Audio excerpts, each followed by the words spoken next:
and welcome back to the channel. I'm Rhiannon and this is Rhiannon Runs a Marathon.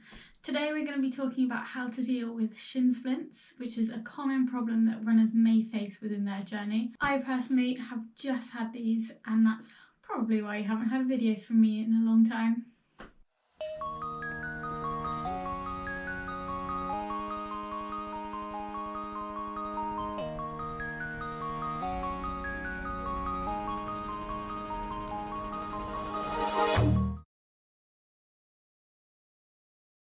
So if you're following the channel, you've seen that I haven't uploaded in a couple of weeks, and that's because I haven't been running and it just felt a little bit wrong to be posting running videos without actually having run. So today I'm here, I'm going to break today's video down into 4 different sections about how to deal with shin splints. So the first section is going to be what are shin splints and probably why you should be a little bit concerned about them. Second section is going to be about how I identified that I had them. Third section, what I've done in order to help them and recover from them. And fourth section, what I'm going to be doing ongoing to help combat shin splints in the future. Hopefully I will have added timestamps down at the bottom so you can skip ahead to the section that you think you want the most. Also, if you didn't know I had shin splints, you are probably not following me on Instagram. So if you want to have more up-to-date pictures and little bits about what I've been doing in my training, go ahead and follow me down there. It's always definitely more up-to-date than this channel is. So the first question, what are shin splints? So I'm going to read to you what the NHS website says.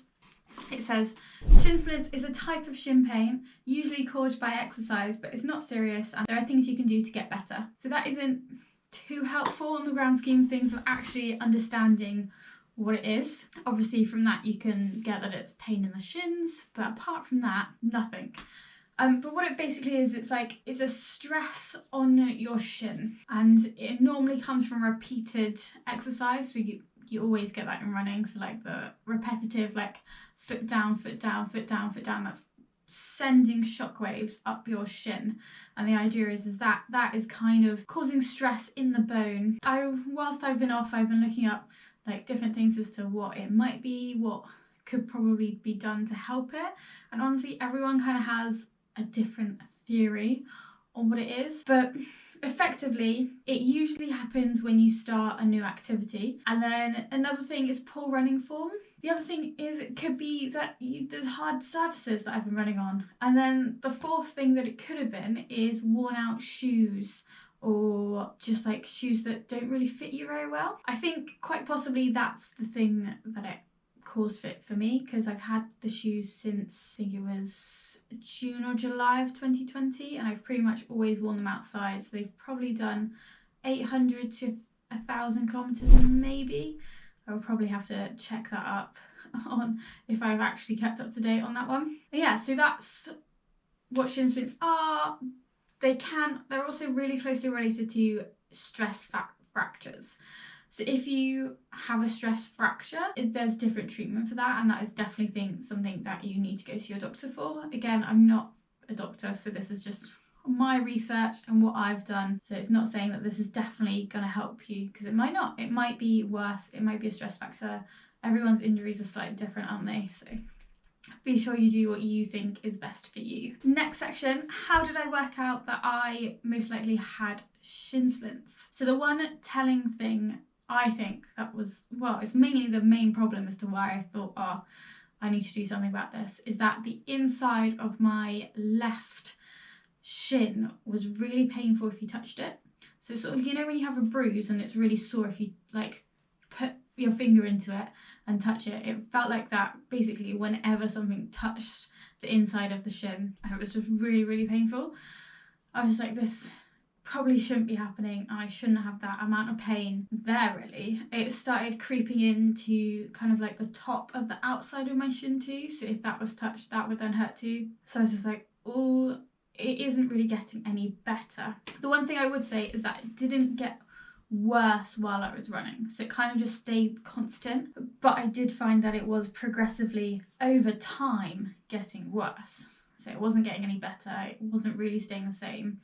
And on top of that kind of tenderness when touched, sometimes there'd be like a weird kind of like shockwave of pain that kind of like went up the shin. I'm not really sure what that was. It still kind of happens a little bit now, so I'm not completely healed or cured. I don't think you can actually be cured of an injury. Just you have to try and prevent it from re-happening. And then yeah, sometimes I'd have a cramp in kind of almost in the shin, but I guess it was probably the muscle that's over the top of the shin whilst I was trying to sleep, and that felt really, really bad because I was like trying to sleep, but then there was this massive cramp happening. And yeah, that's kind of what brought me to the conclusion that it was probably shin splints, and I definitely needed to do something about it if I wanted to keep running. So what have I done to help alleviate the pain of my shin splints? So the main thing, number one thing that no runner wants to do, I stopped running. So I've had 2 weeks of pretty much no running at all, and I went for a run yesterday. I did 5k and there was no pain. So that is me saying like, I'm probably good to go. And yeah, again, if you're running, you are unlikely to want to take a break because you're running because you like it, or you want to have other goals associated, and giving up isn't really something you can do. But if you're being injured by running, you should probably take a break. So what I did instead is I did a lot of walking. I still did my cycle rides. I did a couple more than usual just to kind of make up for the fact that I wasn't running. And I felt like if I stopped exercising completely, it'd be harder for me to get back in. I didn't do any conditioning, which is like probably the opposite of what I should have done. Probably should have jumped straight into strength and conditioning, doing some rehab exercises. I personally didn't do that.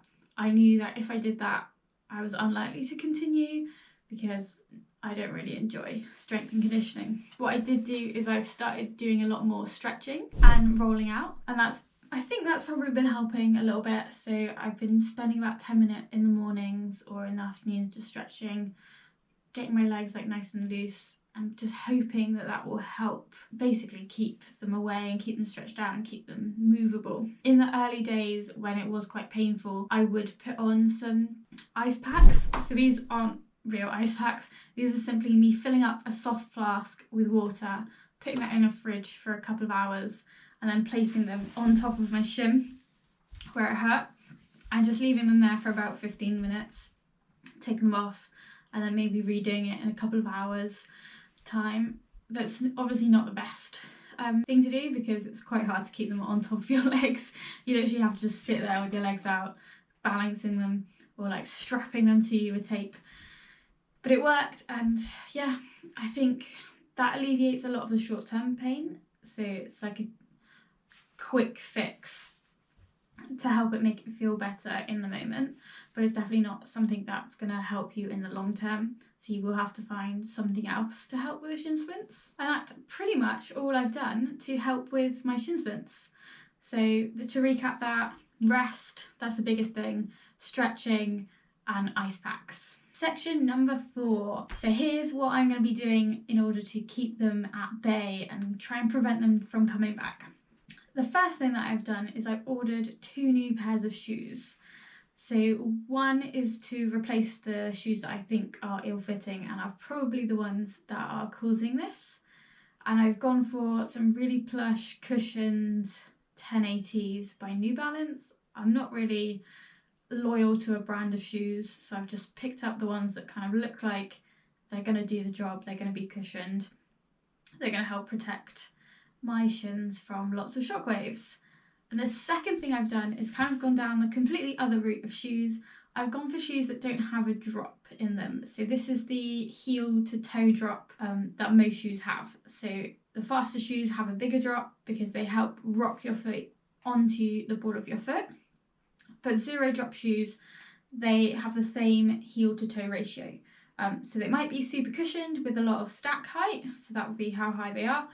But these, I think they're about, well, I'm not going to be able to do it with my shoes, my hands. They're about medium cushion, but they don't have a drop. And the idea of that is that potentially that might help the front of my shin basically be worked a little bit more while I'm running, to kind of hope that that causes it to be less lazy and help with strengthening my shin and causing it not to have this kind of stress related injury again. Obviously that's not hard science, it's just kind of what other people are saying, but I'm going to try it and see where it goes. I'm not going to run instantly in these zero drop shoes. I'm going to kind of balance it out with a bit of both. And actually that will make sure my shoes last a bit longer for one, and also it will just keep me in the transition period between the two, and I can work out which one I prefer to run in or things like that. The next thing I'm going to do is I'm going to keep on stretching. So as much as it's a little bit of a bore just stretching out after a run, it is probably something that is going to help me long term, so I'm going to try and keep doing that.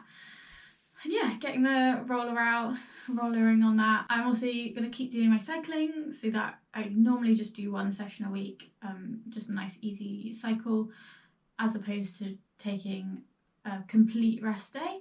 That's going to stay. And yeah, that's about it. I'm going to get back to my training a little bit slowly, so I'm not going to go jump straight back in with 5 runs every week.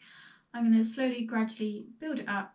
So I've just done a 5k this week, and we've still got half the week to go, so I don't know what I'll do the rest of the week, but maybe I'll just do a couple of other 5Ks just to get myself moving. And then yeah, what's your experience been with shin splints? Hopefully this has helped you out a little bit with a few ideas as to what to kind of do in order to help combat them, or how to prevent them in the future.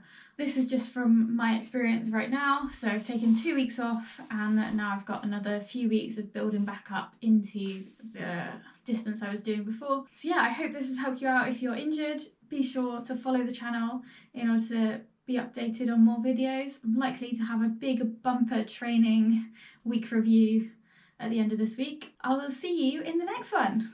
Bye!